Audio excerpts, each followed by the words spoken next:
കോൺഗ്രസിന് തങ്ങളുടെ KPCC പ്രസിഡന്റിനെ പെട്ടെന്ന് വേണ്ടതായി. കെ സുധാകരൻ എന്ന് പറയുന്ന ധീരനായ നേതാവിനെ KPCC പ്രസിഡന്റായി കൊണ്ടുവരണമെന്നും KPCC പ്രസിഡന്റ് ഇനി രണ്ടാമതൊരു റീടേക്കിന് സാധ്യതയില്ലെന്നും അതുകൊണ്ട് തന്നെ കോൺഗ്രസിനെ രക്ഷിക്കണമെങ്കിൽ സുധാകരനെ വിളിക്കണം. സുധാകരനെ വിളിക്കൂ, കോൺഗ്രസിനെ രക്ഷിക്കും, രണ്ടാമത് ചിന്തിക്കേണ്ടതില്ല, ഇനിയൊരു രണ്ടാം ഊഴമില്ല എന്നൊക്കെ പറയുന്ന രീതിയിൽ വലിയ പ്രചരണം നടത്തിയാണ് കെ സുധാകരൻ പ്രസിഡന്റ് സ്ഥാനത്തേക്ക് വരുന്നത്. സെമി കേഡർ സമ്പ്രദായം കൊണ്ടുവരുമെന്നടക്കമുള്ള വലിയ രീതിയിലുള്ള സംസാരങ്ങളുണ്ടായിരുന്നു കെ സുധാകരൻ്റെ വരവോടുകൂടി. പക്ഷേ ഇപ്പോൾ എന്താണ് സംഭവിക്കുന്നത്? അക്ഷരാർത്ഥത്തിൽ കോൺഗ്രസിൻ്റെ ഇടയിൽ ചെറിയ അസ്വാരസ്യങ്ങളുണ്ട് എന്നുള്ളതാണ്. സുധാകരൻ്റെ ശൈലിയും സതീശൻ്റെ ശൈലിയും വളരെ വ്യത്യസ്തമാണ്. വി ഡി സതീശനും സുധാകരനും തമ്മിലുള്ള വ്യത്യാസം. പിന്നെ വി ഡി സതീശൻ്റെ അപ്രമാദിത്വം സുധാകരനോളം സഹിക്കുന്നുമില്ല.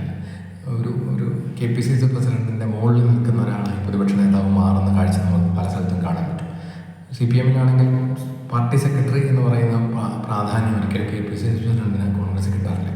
പ്രധാനപ്പെട്ട പല നേതാക്കൾക്കും താഴെയായിട്ടാണ് KPCC പ്രസിഡന്റിനെ കോൺഗ്രസിൽ കാണുന്നത്. അതുകൊണ്ട് തന്നെ സുധാകരൻ ഒരു ഇമേജ് നഷ്ടമാണ് ശരിക്കും ഉണ്ടായിട്ടില്ല. സുധാകരന് കേരളത്തിൽ അല്ലെങ്കിൽ LDF-ന് ശക്തമായി നിൽക്കുന്ന ഒരാളെന്നുള്ളതിൽ നിന്ന് വലിയ ഇമേജിൽ നിന്ന് അദ്ദേഹത്തിൻ്റെ ഇമേജ് വളരെ ഇടിയാനാണ് KPCC പ്രസിഡന്റായപ്പോൾ സംഭവിച്ചത്. അതുകൊണ്ട് തന്നെ സുധാകരൻ ഈ കളിയിൽ വലിയ നഷ്ടമാണെന്ന് പറയേണ്ടി വരും. സുധാകരൻ എന്ന് പറയുന്ന നേതാവ് പല രീതിയിൽ അപമാനിക്കപ്പെടുന്നുണ്ടായിരുന്നു. അദ്ദേഹത്തിന് മുകളിൽ സൂപ്പർ KPCC പ്രസിഡന്റായി പ്രവർത്തിക്കുന്ന സതീശനെ നമുക്ക് കാണാൻ സാധിക്കുമായിരുന്നു. അതുകൊണ്ട് തന്നെ KPCC പ്രസിഡന്റ് സ്ഥാനത്ത് നിന്ന് മാറുമ്പോൾ സുധാകരൻ വലിയ വിഷമത്തോടുകൂടിയായിരിക്കും മാറാൻ സാധ്യത. ഇനി മറ്റൊരാൾ വരും എന്ന് പറഞ്ഞാൽ ആര് വരും എന്നത് വളരെ പ്രധാനപ്പെട്ടതാണ്.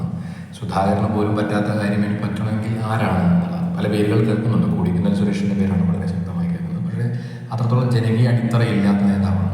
അപ്പോൾ അങ്ങനെ വരുമ്പോൾ അല്ലെങ്കിൽ അത്രത്തോളം ഒരു കോൺഗ്രസിൻ്റെ വലിയ നേതാവാണെന്ന് നമുക്ക് തോന്നാത്തൊരു നേതാവാണ് കൊടിക്കുന്നിൽ സുരേഷ്. കേരളത്തിൻ്റെ കോണ്ടെക്സ്റ്റിലാണ് പറയുന്നത്. അപ്പോൾ ആര് വരുമെന്നത് കാത്തിരുന്ന് കാട്ടി വരും. പക്ഷേ സുധാകരൻ്റെ ഈ പിന്മാറ്റം കോൺഗ്രസിൻ്റെ തോൽവിയായിട്ട് വേണം കാണാൻ. പക്ഷേ സുധാകരൻ ചോദിക്കാൻ തൻ്റെ KPCC പ്രസിഡന്റ് സ്ഥാനത്തിരിക്കുമ്പോഴല്ലേ ഇത് തെരഞ്ഞെടുപ്പൊക്കെ ജയിക്കുന്നത്, അല്ലെങ്കിൽ ലോക്സഭയിൽ ഇത്രയും വലിയ വിജയം ഉണ്ടാകുകയൊക്കെ ചെയ്യുന്നത്, എന്നിട്ടാണ് തന്നെ മാറ്റുന്ന ചോദ്യം വന്നേക്കാം. പക്ഷേ കോൺഗ്രസ്സുകാർ പറയുന്നതിൻ്റെയൊക്കെ ഗുണം സതീശൻ പ്രതിപക്ഷ നേതാവായതുകൊണ്ടാണ്, അല്ലെങ്കിൽ സുധാകരൻ പ്രസിഡന്റ് ആയതുകൊണ്ടല്ല എന്നായിരിക്കും സുധാകരനെ വിമർശിക്കുന്നത് വി ഡി സതീശൻ അനുകൂലികളായിട്ടുള്ള അവർ പറയും. പൊതുവെ മാധ്യമങ്ങൾ വി ഡി സതീശൻ അനുകൂലമാണ്.